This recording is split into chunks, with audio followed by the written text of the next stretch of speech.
കടം വേണോ? ലോകോത്തര ബ്രാൻഡുകളുടെ എല്ലാ മൊബൈൽ ഫോണുകളും smart T V, smart watch, headset തുടങ്ങിയ എല്ലാ ഗാഡ്ജറ്റുകളും തവണ വ്യവസ്ഥയിൽ സ്വന്തമാക്കൂ. ജ്യോതി മൊബൈൽസ്, ഏരൂർ. ഭവന നിർമ്മാണത്തിനും തൊഴിലുറപ്പിനും കർഷക ക്ഷേമ പദ്ധതികൾക്കും ഊന്നൽ നൽകിക്കൊണ്ട് തെന്മല ഗ്രാമപഞ്ചായത്തിലെ 2026-27 സാമ്പത്തിക വർഷത്തെ ബജറ്റ് അവതരിപ്പിച്ചു. 43,49,00,000 രൂപ വരവും 41,88,00,000 രൂപ ചെലവും 1,60,00,000 രൂപയുടെ നീക്കിയിരിപ്പും പ്രതീക്ഷിക്കുന്ന ബജറ്റ് ധനകാര്യ സ്ഥിരസമിതി അധ്യക്ഷൻ കൂടിയായ വൈസ് പ്രസിഡന്റ് എബി ഷൈനുവാണ് അവതരിപ്പിച്ചത്. ഉപരിയായി ചില എല്ലാ നേട്ടങ്ങളും വിവരിച്ചു കാണിക്കുന്നതിനാണ് ബഡ്ജറ്റ് തയ്യാറാക്കിയത്. അതിൽ ഏറ്റവും ഒന്നാമതായിട്ട് ഭവന നിർമ്മാണവും സാമൂഹ്യ ക്ഷേമവുമാണ്. കഴിഞ്ഞ തവണ ഭവന നിർമ്മാണ പ്രവർത്തനങ്ങളും സാമൂഹ്യ പ്രവർത്തനങ്ങളും ബഡ്ജറ്റിൽ നമുക്ക് വകയിരുത്താൻ വേണ്ടി ഒരുപാട് കാര്യങ്ങൾ സാധിച്ചില്ല. പക്ഷേ ഈ തവണ നമ്മൾ അതെല്ലാം പോരായ്മകൾ പരിഹരിച്ചാണ് ചെയ്തത്. ഭവനം എന്നത് വെറും ഒരു കെട്ടിടമല്ല, അത് സുരക്ഷിതമായ ഒരു നാളെയുടെ സ്വപ്നമാണ്. ലൈഫ് ഭവന പദ്ധതി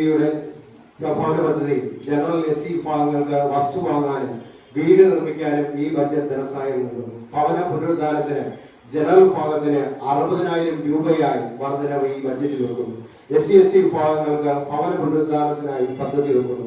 SC/ST വിദ്യാർത്ഥികൾക്ക് പഠനമുറി ധനസഹായം നൽകുന്നു. പട്ടികജാതി പെൺകുട്ടികളുടെ വിവാഹ ധനസഹായം 75,000 രൂപയെ ഉയർത്തുന്നു. ഗ്യാസ് ക്രിമറ്റോറിയം ഫീസ് 2015-2020 കാലഘട്ടത്തിലെ നിരക്കിലേക്ക് പുനഃസ്ഥാപിക്കാണ്.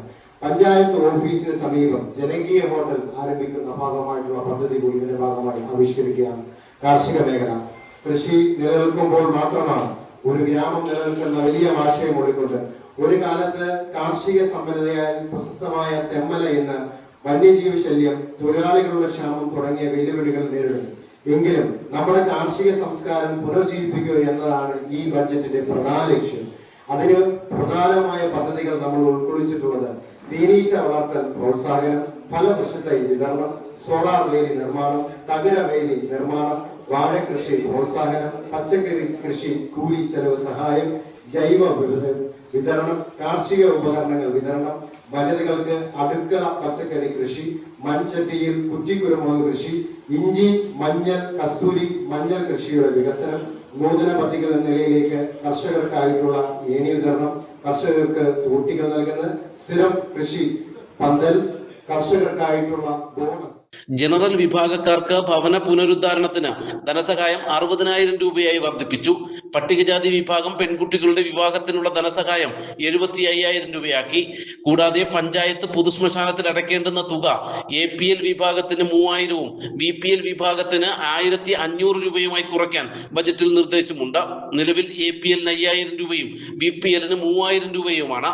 ഒപ്പം വന്യമൃഗശല്യത്തിന് പരിഹാരം കാണാൻ പന്നികളെ നീക്കം ചെയ്യാൻ ഷൂട്ടർമാരെ എത്തിക്കാനും തേനീച്ച വളർത്തൽ പ്രോത്സാഹിപ്പിക്കാനും മുൻകൈയെടുക്കും.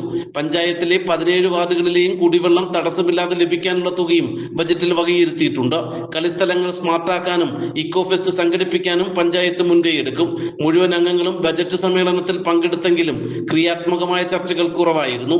ഭരണ പ്രതിപക്ഷ അംഗങ്ങൾ ആശംസകൾ മാത്രം അറിയിച്ചപ്പോൾ പ്രതിപക്ഷം ആകെ ചൂണ്ടിക്കാട്ടിയത് കുടിവെള്ളത്തിനും മാലിന്യ സംസ്കരണത്തിനും കൂടുതൽ ഫണ്ട് വകയിരുത്തണമെന്ന് മാത്രമാണ്. ബജറ്റ് പഠിച്ച ശേഷം കൂടുതൽ പ്രതികരിക്കാമെന്ന് പ്രതിപക്ഷ അംഗങ്ങൾ അറിയിച്ചു. നാട്ടുവാർത്ത, തെന്മല.